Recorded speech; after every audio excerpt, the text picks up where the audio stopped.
live. Okay, so it's just going live on Facebook. We will hit record. I like your mirror in the background. That's nice, isn't it? It's lovely. They have such beautiful mirrors at IKEA. Oh, really? Okay. I haven't been to IKEA for years since I downsized. Trip. Yes. Maybe I have to visit again. Yes. All right. We are live. Hello, hello. Welcome, everyone. Welcome back. Day 2 of the Superhuman Summit. And it's all about science and spirituality and the meeting of two. It is wonderful to have all of you back. I can see people are just starting to hop on live now. And you'll also see right there. Welcome, Charlotta. Thank you. Thank you. It's very exciting. It is exciting. It's great to have you with us. And day 1 was the bomb. Day 1, we had people from all different walks of life and different backgrounds. And it was so fascinating that the themes that kind of came out were all around self-trust, trusting yourself, loving yourself, and that no matter what, whether you're coming from science or spirituality, how much that self-trust actually allowed you to lean in, to take risks, to be prepared, to be open-minded, right? To handle whatever the world throws at you. And in these times since COVID, you know, I think everyone's looking for how else do I manage my way through this crazy world that we're living in. And this dear human in front of me is another person that I always look up to when my path gets rocky. She's someone who always has sage words of advice to say, and I always appreciate having you in my life. So welcome to the summit, Charlotta. It's wonderful to have you back. Oh, I'm so excited. And I think it's just so wonderful that you're putting this on, because I think there is a need to even, to just access different perspectives around spirituality in a time where, the conventional ways of it are kind of withering. And I'm really excited to share my framework, which is not mine. Well, kind of, but I have it from Zen. So, yes. Awesome. So let me tell you briefly about Charlotta, and her talk today is It's All Here Right Now, which I love. I am a bit of a futurist, so I like to also live there, but I'm not so much of a person that looks in the rearview mirror. So I am a more in the now and looking forward kind of girl. But Charlotta founded the Mindfulness Clinic in 2008, and I know you've been practicing meditation and mindfulness for a long time, and that's a large part of your whole life, not just your work. Charlotta is world renowned as a clinical mindfulness consultant, and she really is, I think, the most compassionate human I've ever had the pleasure to spend time with and know. And as I said before, whenever I've been through rocky patches or even joyful times, I know that she's one of those people that I love spending time with, and always appreciate the depth of her thought and what she brings to the table. She facilitates mindfulness workshops all around Australia here and in Denmark and Thailand and other places, right? So she's a well-traveled, well-versed woman with 20 years of facilitating kind of change, personal development, leadership training. And I know you work with lots of great organizations who love what you do as much as I do. So welcome to the summit. And I know you have a bit of a presentation. So anything you want to add to your intro, or we can get underway with the presentation? Well, let's get it underway, but I just want to say thank you for that very, very generous and very kind intro.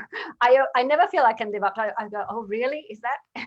But I'll take it on and say thank you. Awesome. So Hello, Michelle, we can see you there. Feel free to drop into the chat box. I should say right from the get-go, we're really open, and I know Charlotta's great with people interacting. So if you have comments or questions, if you're in Zoom with us, pop them in the chat box. If you're in Facebook, feel free to just pop them in the comments. Yeah, great. And there will also be some exercises so it's a good idea, if you can at all, sort of have a bit of quiet space, because to kind of access the bigger dimensions, it's very hard when it's very hectic around us. So if you'd like to get the most out of this, I really suggest that you close the door behind you and say, okay, let me have a moment, and otherwise watch it later on Facebook. So let's start with just doing what I call our 5 magic breaths, which is really just about settling the reactive self, if you like. So place your feet flat on the floor and then close the eyes, relax the shoulders, and just connect with the sensations of the feet on the floor, the body in the seat, hands in the lap. And then come into observing the breath from that perspective of the body's being breathed. And you're just the little observer.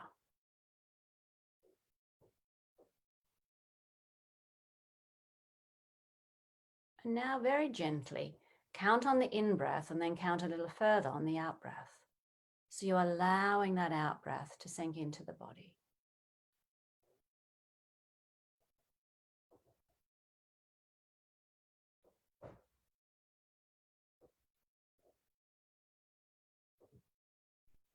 And then when you're ready, gently open the eyes.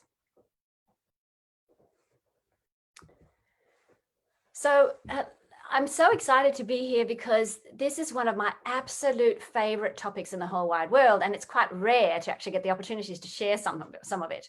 So I'm going to start with talking a little bit about my own journey in this. And then you're going to get some models that I think, well, I'm pretty sure will be new to most of you. I have learned them over many years in the US from a Zen master.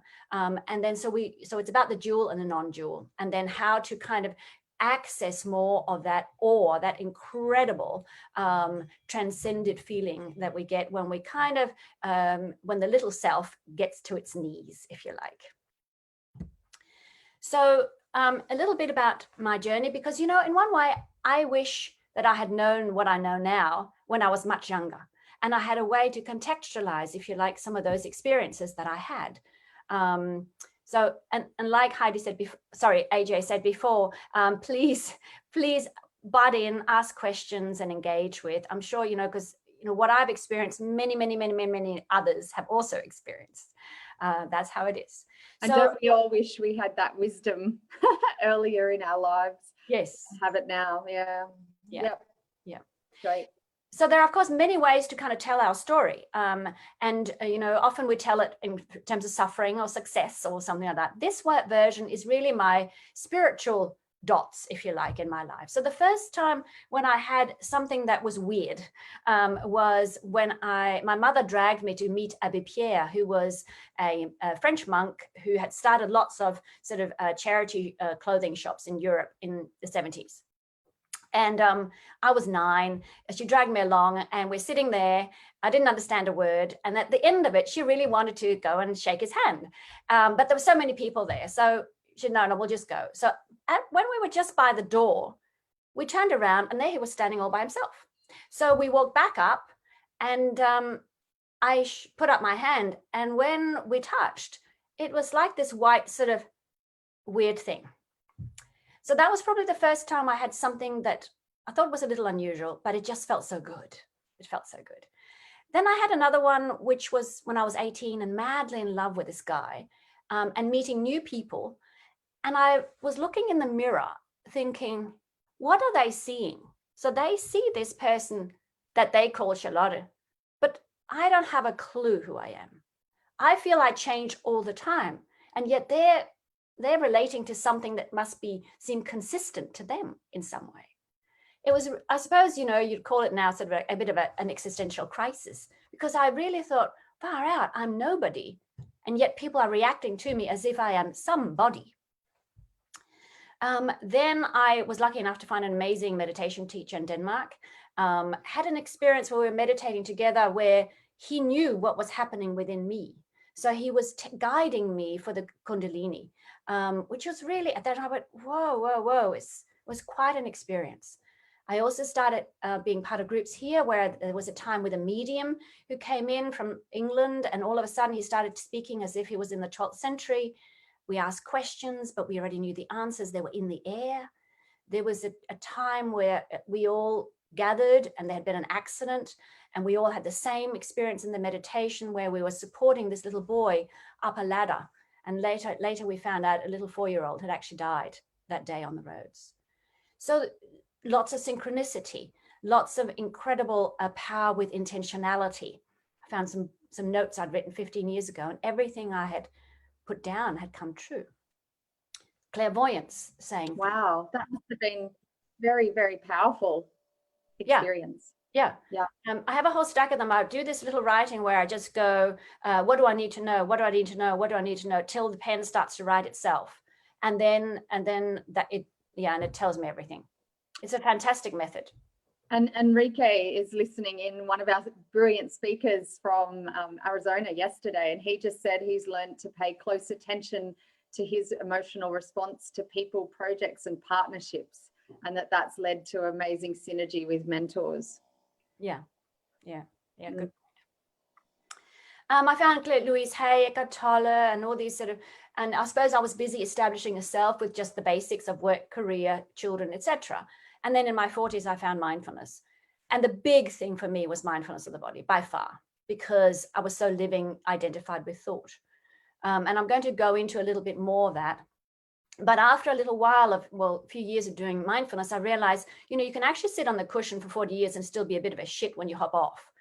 So we need something that's a bit more penetrating of the self.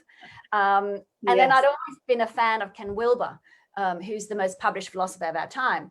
And he was endorsing a process called Big Mind, endorsing it as the most amazing, astonishing, I think he said it, development in Buddhist psychology of the last 200 years. So I went to the US and I trained in Big Mind, which is a Zen practice. And then there's been various satori's, which is this spontaneous awakening, spontaneous kind of eruption that we get. Probably the most profound for me happened at the Water Palace in Bali. When we were talking about reincarnation, I was there with my colleague from the US. And I said, I actually don't think that I don't believe in reincarnation. I think it's something the ego hangs on to because it can't bear to disappear. I think we're just consciousness. As I said that, I slipped away into this ocean of vibrating yellow light. And I was there for a while, I don't know, but I know tears were coming and it was shaking. It was a very, very profound kind of experience. And, I'm sure most have had these in various shapes and depths. And the key thing is they inform our lives. So what are they saying? And it's fascinating that you mentioned the Water Palace in Bali as well, because my co-host Michelle and I were in Bali only late last year. I think, was it December or January? I can't remember. And we went to the Water Palace and actually had quite an experience ourselves together, as in at the exact same time as we walked around part of the pond. We both got really strong heat and vibration on the right side of our body. And we ended up sitting and meditating there because it was such a strong energy, and we both felt it at the exact same instant. Yeah. So it obviously has a lot of interesting energy there. Yeah. And all of that is just fascinating, isn't it? I think the more I dive into this, the more I realize we don't have a freaking clue. And that's and that brings on that humility. Yeah. On the other hand, what we can start to really get to know is this thing of being human, because that is within our experience to observe. All the other stuff, who knows, right? So I found this beautiful quote, by Thomas Merton. We have what we seek. It is there all the time. And all we need to do is give it time and it'll make itself known to us, right? So it's not somewhere. It's not when we achieve something or we do something and then we get these satori's or whatever. It is all within us all the time. So being present is one of the most foundational portals. So here's the model that I'd like to share with you. Oh, so pretty, isn't it? And so I don't know how familiar people in general are with the terminology of duality and non-duality. I think I shared in the last session we did, but the idea is really to say that we on one side have this thing of being human, a physical manifestation of being human, and that sits within duality, meaning that everything is right, wrong, there, here, good, bad, next thing. We sit in relational to the tree, the fence, other people, our work. We sit in relation to everything. And we have an idea of a self that's traveled through time because memory kind of links these. So we have a sense of me. And that's that human. Then we have the being part, and that's what we call non-duality. So we're going to explore both. In the non-duality, there's just space and grace and nothing and everything, and space and no space. it's all and nothing, if you like. And then really the human being ideally is an integration of the two, where we know the isness, we know the beingness of every moment, so that it informs how we show up. And remember, ask questions or points if anything you think weird. Yeah, we've actually just had one on Facebook, Charlotta. So right. maybe see if it's a fit for right now. And it's from Fabi Roche. And Oh, that is, how do you listen for that intuition and believe in it when there are so many pressures to be placed in a box? Sometimes I feel like when I follow my intuition, however, somehow I also feel like leaving behind many other people, including family and inner circles. Right. Yeah. I think, this thing of trust and then one little moment at a time. It doesn't have to be a revolution. It's just one step at a time. When I look back over the 15 years, it hasn't been a revolution. It's been one little step towards where it is I need to be, or I am to be, whatever the terminology might be. But lovely to hear from beautiful Fabi. I think the other thing is that we need to still ourselves first. Even if it's just a little meditation, time in nature, beautiful music. I am a total fan of John Sutherland again. That takes us, it just blows us through everything, but bring ourselves into that state and then sit down and just be kindly curious. Allow the pen to write itself, and trust that it will emerge. It will emerge.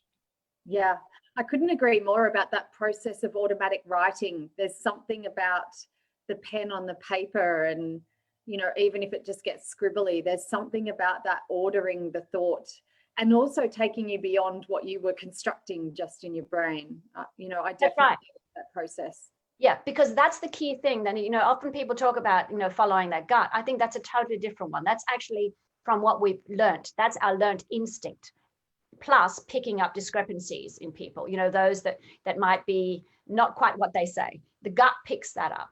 But our higher one is a different one. So there are two kind of types of instinct, if you like, or intentionalities that we need to be aware of. One that's more body-based, one that transcends the body. And Michelle's just sort of commented or questioned that the delusion is the prison. So why do we do this to ourselves? Yeah, because we're human and we're not supposed to be anything else. And I think that a lot of spiritual talk has sort of made us almost shameful that we're human, and that's not good enough. We are, or every experience we have is part of life's or the cosmos big disco ball, right? So that is gold in itself, whatever it is. There is nothing wrong with that. It is when we sense that's why even in the little sitting of the 5 magic breaths, we go, now be aware of the arising of the breath. Because when you're in the awareness and the doing, that's what ideally we're trying to do, because then we place, if you like, where we are in awareness or in consciousness or in life awareness, right? Which is different than being caught in it. But we are going to talk more about this. But there's nothing wrong with being imprisoned. There's nothing wrong with it. So that's just one little sparkle of the disco ball, right? Do we hope for all humans that we become more aware? Yes, because life becomes easier, right? And talk about the marriage of science and spirituality. I think, Einstein was fantastic at that. There are many amazing scientists. Niels Bohr, the Danish scientist, is another one. But this about being human is a part of the whole called by us the universe, a part limited in time and space.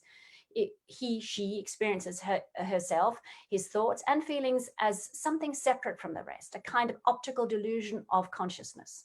This delusion is a kind of prison for us, restricting us to our personal desires and to affection for a few persons nearest to us. Our task must be to free ourselves. So that's his comment. So that's when we're looking at the triangle going, okay, so we're in the jewel. What he's describing is the jewel. And can we get a little bit more space? Can we become aware of the non-jewel? And of course, when we know the basics about the brain, which I'm sure most of you know, but I'll just kind of bring it in again, it makes sense. We are captured by our subcortex, right? So the brain is a great predicting machine for the sake of our survival. There's nothing wrong with that. That is also a gift. From the dual space, all is consciousness. Our humanness is just as beautiful and profound and as non-dual as the other. There is no difference, right? In fact, I went to a workshop in Denmark last year with Rupert Spira, who's a non-dual teacher.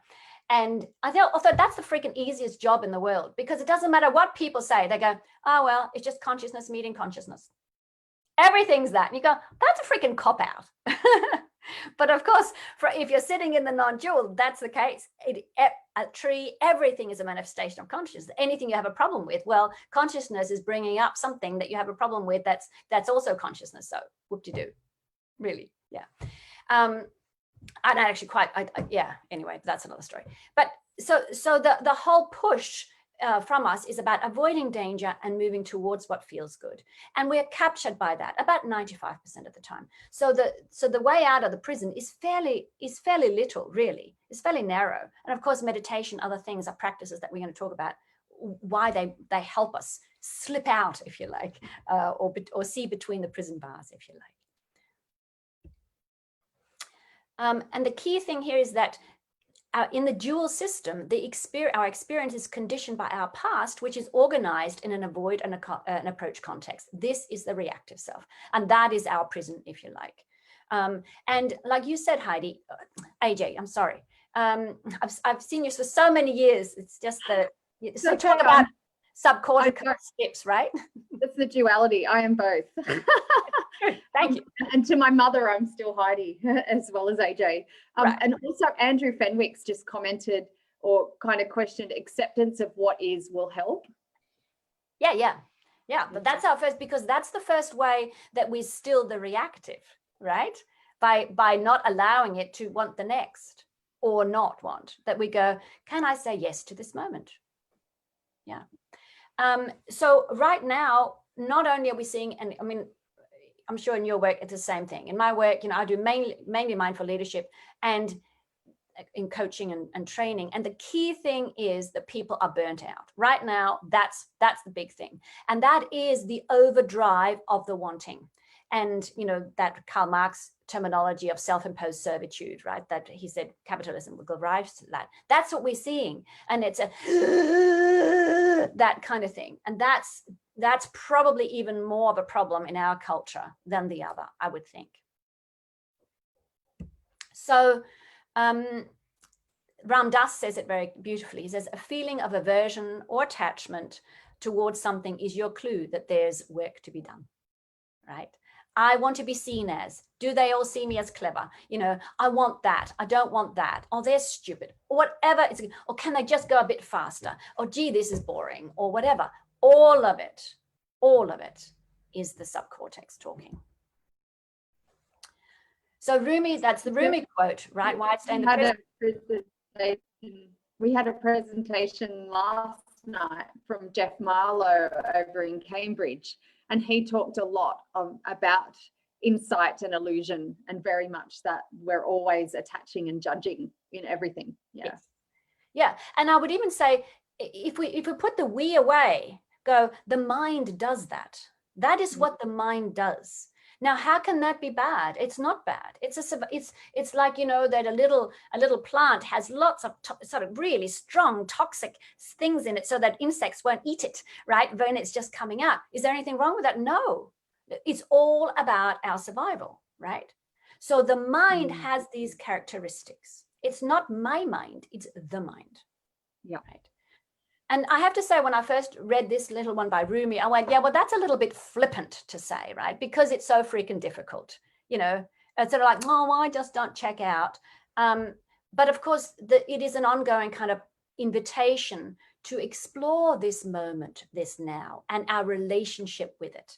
And that's why I mean that it's all here right now. That's where our work is. It's not to design something that's going to be in the future. It's right now. And every moment, am I sitting in alignment with this? And is the self settled enough so isness can enter? I mean, I feel 95% of the time when I'm sitting with clients, I say things, I go, that's really clever. Sure, much cleverer than Charlotte could ever say. I know it's not me. I know it's not me. It's something working through me, right? Yeah. I'm just an instrument. Mm. So the thing is, we want to befriend and become intimate with the jewel. There is nothing wrong with it. And we know that love melts everything, right? So as soon as we go, I don't want to feel anxious, I don't want to do that, what do? We intensify it. We need to befriend it. There comes anxiety, this dear body system wanting me to be okay. How sweet, how sweet. So I personally think that Buddhism is absolutely freaking amazing. So I thought, let's start there, because that's certainly the tradition I sit in, without being a Buddhist per se, which is also one of the delicious things, right? That there is no kind of tight framework you have to now comply and that becomes the right thing. It's much more fluid and going, hey guys, take this, take what you like and throw the rest away. So the Buddha means awakened. It means awakened, right? It's not a God thing. It means that to understand things as they really are. And the Buddha, of course, took, his foundation is to pay careful observation to reality, which is same as science. And that's why what we find, the practices of mindfulness, the insight in Buddhism, they are matched by neuroscience 100%. Of course, they should be, because both are based in careful observation of reality. And so that's that beautiful merging. And it certainly appeals to a very critical Danish head, that there's no theory, there's nothing, no leaps of faith required. You just have to pay attention and you'll see it. And that's why so often when people come to retreats or they come for coaching or leadership training, there is only just a couple of minutes. They go, oh, it just feels like coming home. And there's nothing I have to remember. It just feels like the cells are going, oh yeah. So not a religion, more of a science. There's not much about universe, afterlife, and that kind of thing. In fact, there's a very famous Buddhist scholar, Stephen Batchelor, who also challenges the whole thing with reincarnation and goes, there's no way that it's all about dropping the self. And then you go, well, I'll keep it to the afterlife, though. That doesn't make any sense. But he said the Buddha didn't challenge it simply because he was so immersed in a Hindu tradition that he couldn't if he had done that, there was a risk everything would be dismissed. And I have to say, I totally agree. But anyway, that's a belief thing. Buddha is not a God. We all are of Buddha nature. It's not that we have Buddha nature. We are of Buddha nature. And that, I more and more like the term, we are of a life. Life is consciousness. Life is this force that expresses itself. And then there is suffering, but it's a very small part of life but it tends to hijack our attention because there's so much glory. If I'm looking at here and I've got a million leaves and I've got the beautiful jacaranda, there's a richness, there's food in my fridge, my tummy is happy, I've got a bed, I've got everything I could desire, right? And yet I often, if somebody says the wrong thing, we'll go, me, and we can only see that. So there's this link between wisdom and suffering. So that's sort of, I could say a lot more, right? But let's start somewhere. And then these 3 marks of existence, which I think are really essential for us to understand. And they are identified by the Buddha and of course by science now also. And the first thing is that things change all the time. That if you notice a breath, every breath is slightly different to the next. The body is constantly morphing. Everything is constantly morphing. And that the description for the center of that is what we call dependent arising. So every moment, a new moment, every note, a new texture. That AJ and I are sitting here, the dance between us, our whole history, where we're sitting, all of this gives rise to exactly this moment. Often on retreats, people say, we're this group of randoms and look what's arising, and it's a unique group of randoms that then will then arise and then disperse. Yes. So what did you just call that a minute ago? You said Dependent arising. dependence rising or something? Dependent arising. Yeah, tell me. Yeah. So Can you explain that? Yeah, so that's at the core of impermanence. It also means that nothing has anything substantial inherent in itself. Nothing. There is no core of the self. There's a sense of it through history. But and from a brain perspective, we also know there is no self. It doesn't sit anywhere. There is no self, right? And there is no inherent anything of anything. So therefore, that means when I'm chasing endlessly the next house, the next partner, I'm chasing nothing, fluff, fluff, fluff, right? Because it's all in, and in Buddhism, there's a lot, you know, they might say, okay, so look at this cup. It already has its death in it, right? Here it is, but it will go. So everything that is in the jewel will arises and then dissipates. Some have a much shorter journey than others. Like a little fly, it doesn't last that long. An elephant has a longer time on it, or, you know, a big rock has a longer time on this planet, right?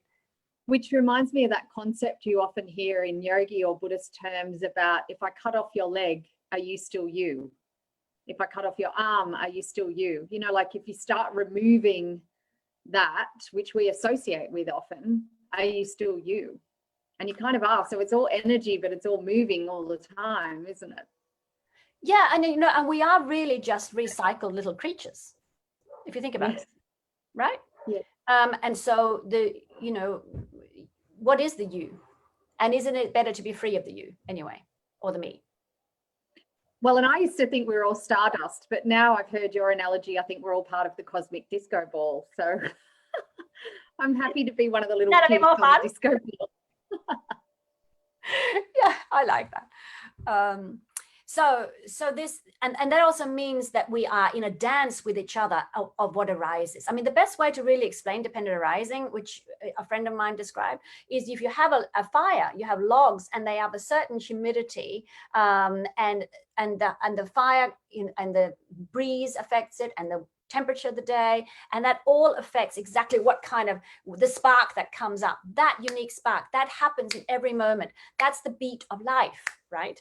And that you experience, we all experience it all the time. And then we have suffering, which we talk a little bit about, and the root delusions are attachment, aversion, and ignorance. And I hear you covered that a little bit yesterday. And of course, that's where we get caught. That's the prison. That's the prison cell. I want, I don't like. That's not how it is. Oh, and I'm right and you're wrong. All of that kind of stuff. And then the whole thing with self, that is just a part of dependent arising too. So when we are attached to it, it means we endlessly suffer. We suffer through we wanting the attachment or not wanting. I want you to see me as clever, and when you don't, I'm not happy. So I sit in what we subjective power with the world, having to feed me back how I'd like to be and give me what I want for me to be happy, rather than objective power and being home. So the most profound way that I know to really come into no self is the body. And when I read this statement, I think everything changed. And that's where my Dear Body book and everything has come from. There's one thing, when cultivated and regularly practiced, leads to deep spiritual intention, to peace, to mindfulness, and clear comprehension, to vision and knowledge, to a happy life here now, and to the culmination of wisdom and awakening. And what is that one thing? It is mindfulness centered in the body. So not only is mindfulness of the body, I mean, I work with releasing trauma and wounds all the time from that perspective of undoing, because of course cellular memory, everything's stored in the body, but it's also the one thing that can propel us into awe. So my practice at the moment is walking in the bush, and walking without being Charlotte, just being a presence that's walking, right? And that is just the mindfulness of the body that takes me there straight away. So the deepest truth is spoken by the body. All we need to do is listen, right? Very, very simple. That's coming home. And the irony is that as we come home, we transcend and invite into something much bigger. but we can't do it without being home. The thinking mind will never take us there. All we can do is grasp for ideas and entertain ourselves, but it'll never be grounded in where we need to go. And also the body and how that's responding to the moment is the totally reliable way. Mind might go, oh, no, I'm right. I just need to get the next thing done. I'm fine. That's how I was before I came to mindfulness all the time. And I thought I was fine, but I wasn't fine. I was totally in the next moment, or living in the next moment. The body will tell you that, and it's reliable. So we're checking in within this moment. Can I say yes? Like that acceptance, like Andrew mentioned. Can I say yes? And I say no. Am I going if only when I just need to? I shouldn't have. It isn't fair. What's the story in the moment? Can I come into and just putting the hand over the heart and going, dear body, it's okay. It's okay. Calm myself down. So back to the model again. So now we've explored kind of this human, the dual, which is restricted, it's finite. There's a death, there's a birth, there's I like, I don't like, that's good, that's bad. It's striving, often in wanting. It is identified with my opinions, my beliefs, and they're fixed, so I know the right way. And we have a conventional wisdom, so, if you hurt your leg, this is the herb you put on it, or this is what you do with a Band-Aid, or this is you make a really good ravioli, or when people say this is what you do, all the conventional wisdom. So that is not to be dismissed, right? This is how we've learned to function on this planet. So we've had a question, if we can, from Marlon, Charlotta. And Marlon's asked, can you expand on pain and suffering, and how does one separate the two or deal with the other? Okay, great question. So we will all experience pain, but we don't need to suffer. So the pain is when, like, let me give you a good example. For a couple of years ago, my beautiful son, Andreas, went to get some new glasses. And when he went to the optometrist said to him, you must have had a stroke or you have a tumor. You need to go to the doctor straight away. So he went straight to the hospital, and they took some scans and whatever they do. And then he went home. And actually it was 4 weeks till we knew anything about what was actually going on. And then they just experimented endlessly. No one knew what it was. So here comes the suffering. The pain is, oh my God, I'll just go and be self-absorbed and make it all about me, right? So as a mother, my boy, I'd always said, I can cope with anything. If something happens to my boys, I'll die instantly. I'll just melt away. That'll be that. But I didn't. I noticed the pain. I noticed the overwhelming cloud and heaviness that was. And I was definitely walking around with that. But I wasn't doing the suffering. And that is if I had gone, oh my God, Andreas, he's probably going to die. How is this going to be for his future? Da, da, da, da, da, da, da. And Andreas was amazing in it too. He said, Mom, we don't know what's happening, we don't know the results. Let's not preempt that. Let's be in the not knowing and being with the uncertainty that gives us. But let's not give it multigrow. If it's the good outcome, we would have suffered for nothing. If it's a bad outcome, we could have saved ourselves that, and then we'll deal with it, right? So that's a prime example. So we'll have the body sensation, and for me also soothe the pain in the body without a story. It's the story, like Mark Twain said, many dreadful things have happened to me and a few actually occurred. That's the suffering. Yes. Yeah. Great question, Marlon. Thank you. Yes. Yeah. So then the non-dual, this is like we talked about before, there's no subject object, it's the absolute, it is of which where we come and where we will go to. So we often think much about death, but we often don't think, where would it come from? How did we just pop in somewhere? Where were we before that, or were we, right? It's the not knowing. We don't have a clue. Everything and nothing, an ultimate reality. So let's look at it a little bit. So certainly, the ways that we can still the mind help us to access this. And these are the methods I'm going to go through. So meditation, of course, is one. where we get to know the mind. We have these 5 hindrances, and we can actually talk about them. They are, and you see them in meditation, but you see them in life. They're the obstacles to the moment, if you like. There is the aversion. No, this is not how it should be. There is the, I want the next moment. Then there is restlessness, just kind of this in the body. And then there's the opposite, which is stupor, which is that I'm falling asleep. I'm too, and you can see this in the moment, but you can also see it in life, that am I disengaged, just lying on the lounge, too much Netflix, or am I restless? And where's the middle way in that, right? And then there's doubt, which is comes in little doubt and big doubt. Little doubt being, I don't think I can do this. I'm hopeless. I'm not right. And big doubt is not trusting in kind of the big thing of life, or like in Buddhism, if you're a Buddhist, right? Not trusting that this can work. There's a possibility in this, right? So they're the 5 hindrances.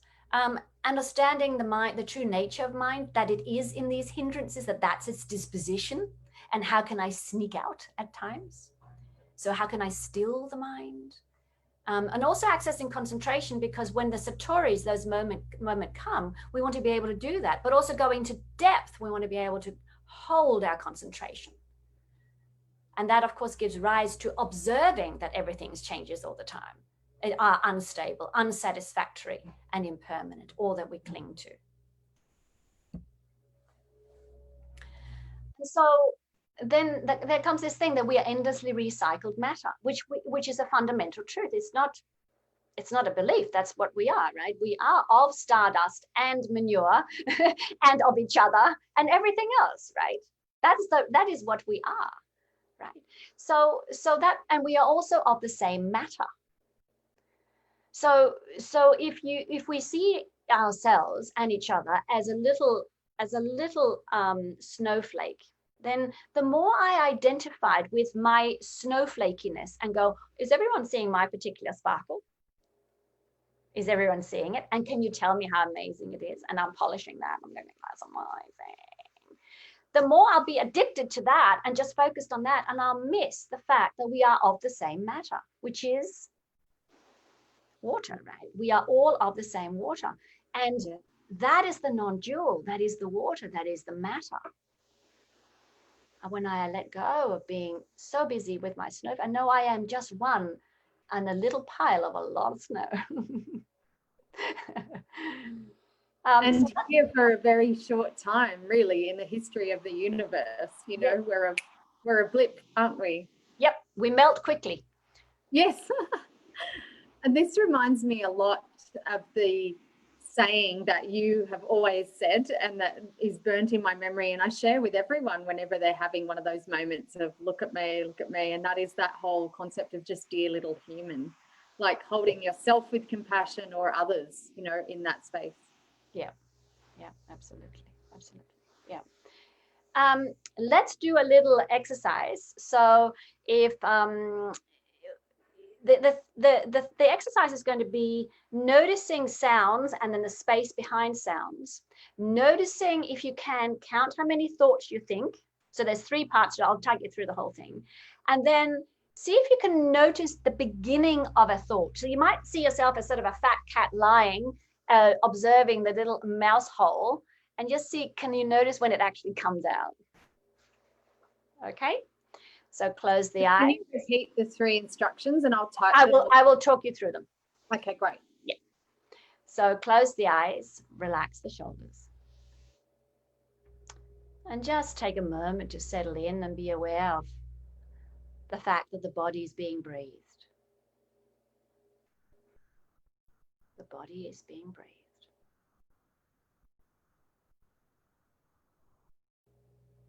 Now be aware of the sounds all around.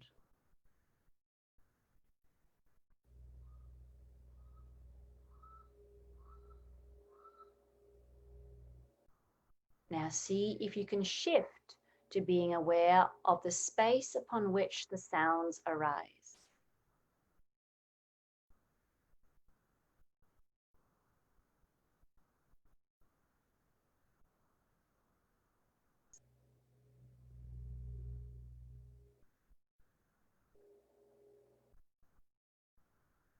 Now come back to being aware of the breath and allowing the out breath to be longer than the in breath.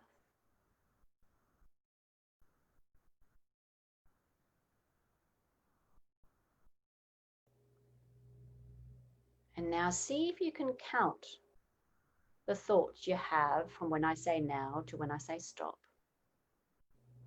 So go.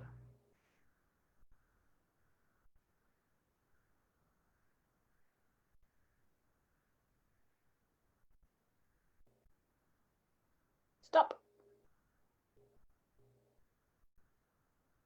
Come back to the breath.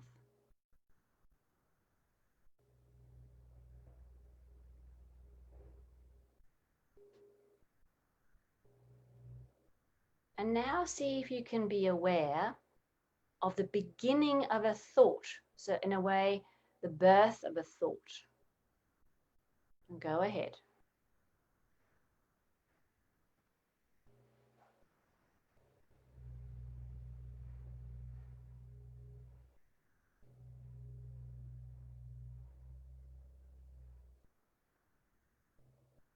And then when you're ready, gently open the eyes.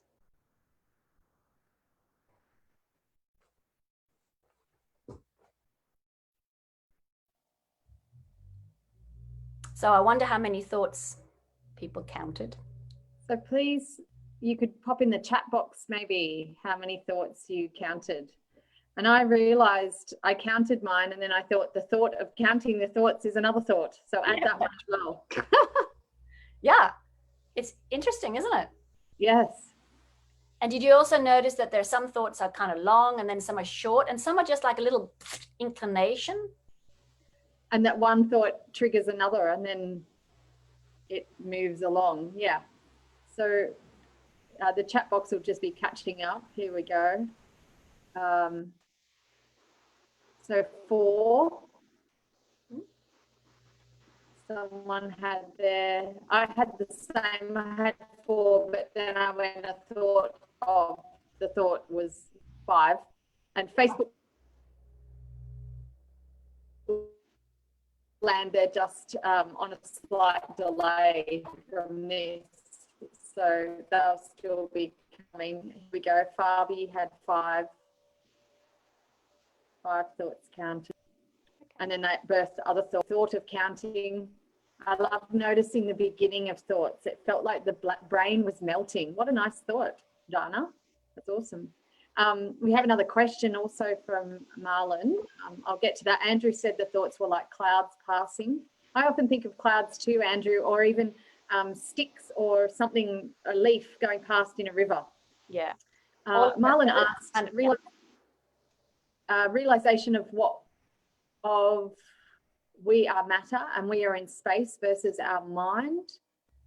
Oh, it's just dropping off my screen.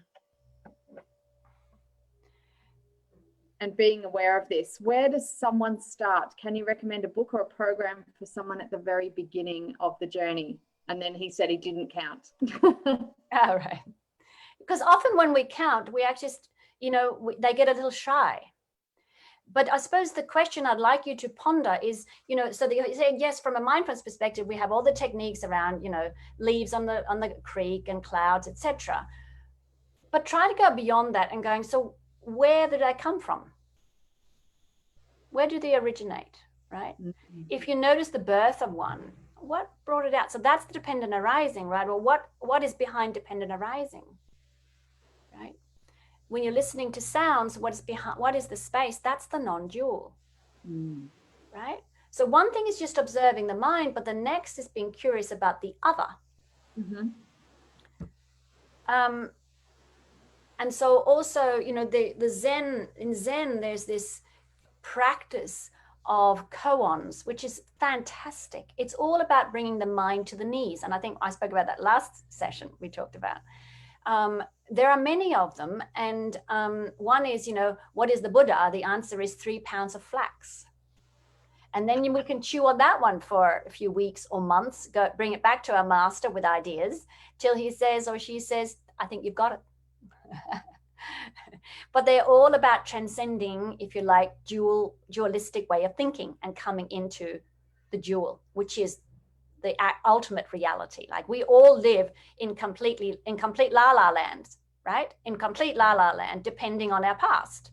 And the more trauma we have, the more clouded it is, right? Which also I think is important to say, because we have different starting points. And a lot of what we are looking at in the West is very West-centric in terms of all the cliches we have about spirituality. So much it does not apply. Like my favorite is always the one about you deserve, which I think is a toxic thing to think and a self-righteous thing to think. Because what about the child that's born, and desperately sucking on some breast, there's no milk? Or my dear family in Bali at the moment, where they have a son where he has a tumor, but there is no way that they can afford medical help, right? So, a lot about is luxury wisdom that we have. We should actually have a term for that, I think. Entitlement. Or just delusional from our, we see it from our perspective and we think that's a fundamental truth. And we forget that, like my sister, she was ill with epilepsy when she was 12. It's changed her life. Doesn't matter how much freaking positive thinking she does. She's still ill with epilepsy, right? And the difference between, if you like, you create your reality and life happens, where you're born, the time you're born has a huge impact on your opportunities and the expression of your life. And another one sort of in the realm of koans is from Meister Eckhart, who's kind of the inspiration of Eckhart Tolle. He was a 12th century sage, amazing teacher.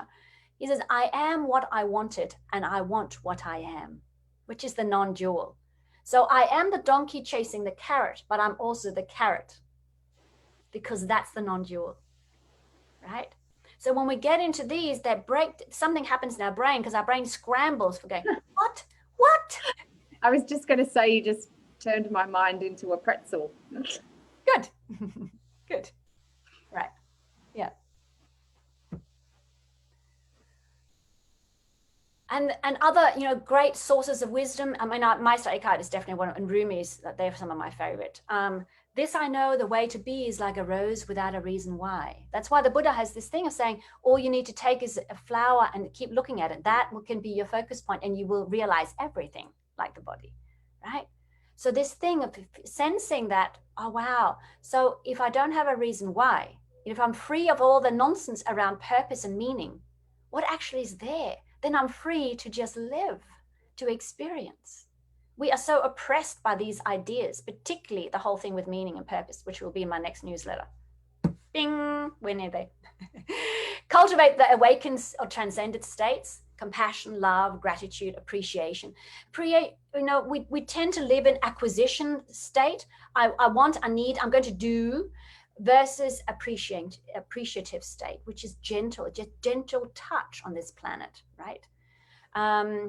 Inner peace and equanimity, they are your domains for transcended voices. And we could also, and I wonder if you're sort of willing to play for a minute around inner peace. Yeah, happy? So mindful voice integration. So this is a very simple process. We'll just say, can I speak to the voice of inner peace? You'll say yes. And so just play if you're listening. And then I'll say, who am I speaking to? And in the mind, I'll say it out loud, you're speaking to the voice of inner peace. Absolutely. So because we have it within, right? So may I speak to the voice of inner peace? Yes. Who am I speaking to? The voice of the inner peace. Beautiful. Now sense that inner peace. Come to the forefront of the company called AJ. Company called whoever's listening. Can you sense that inner peace? And what do you, inner peace, what are you all about? How you experience in the body?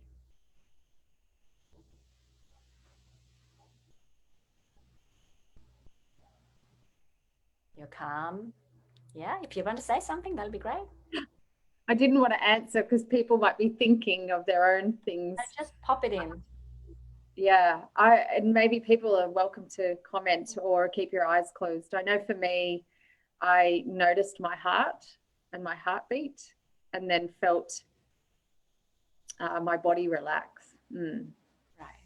Yeah, the body relax, so the self it gets a little out of the way, right? Yeah. And so you, inner peace, how do you see the world? Magical. Magical. and that it's all okay, isn't it? It's all okay. Mhm. Yeah. Yeah. And are you always there, and will you always be? Absolutely. Yeah. Were you there the second she was conceived? Yes. Absolutely. It's just that sometimes she's not quite aware of you. Right? Yeah. Yeah, like the sun behind the clouds. Right. Yeah. And this is the big mind process, and you could go into the mature voice of inner peace, which is even deeper, um, and that brings us straight into non-duality. Yeah. So also, consciousness is experiencing itself. Dance, everything you experience is a reflection of life in action. And there's a lot of teachers that are saying, it's that when you come from the non-dual, that everything's an expression of life, right? So celebrate it all. It's all life.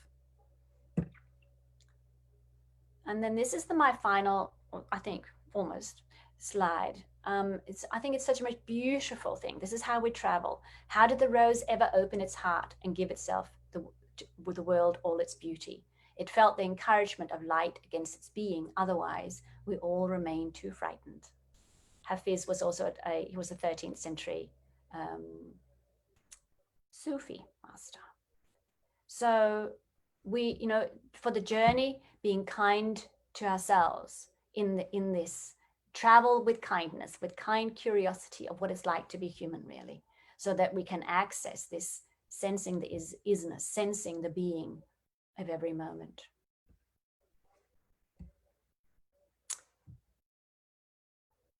And if you want to contact me, there we go. But I'll go back to the other one because that's nicer, I think. Oops, it disappeared. Sorry. This is so Charlotta at the mindfulnessclinic.com.au for anyone who's just listening. Yeah. Would like to get in contact with Charlotta. And I would like to just invite anyone for the last minute or two, if you do have questions, comments, things you would like to explore right now. I think one of the most exciting things about this summit is that you get to interact with the speakers here live.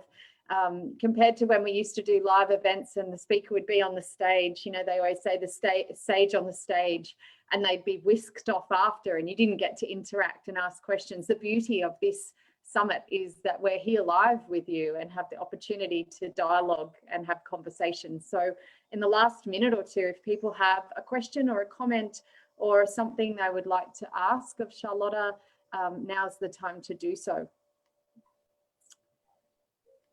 And so Charlotta, go. No, I just think it's really important to say that, there is no more or less spiritual. We are of spirit. We are of spirit, right? And so there's nowhere to go. There's nowhere to no one to compare yourself to. Nowhere, so wherever you're at is exactly where your little disco ball mirror is at. There's nothing wrong with that, right? That's liberating. There's nowhere to go to.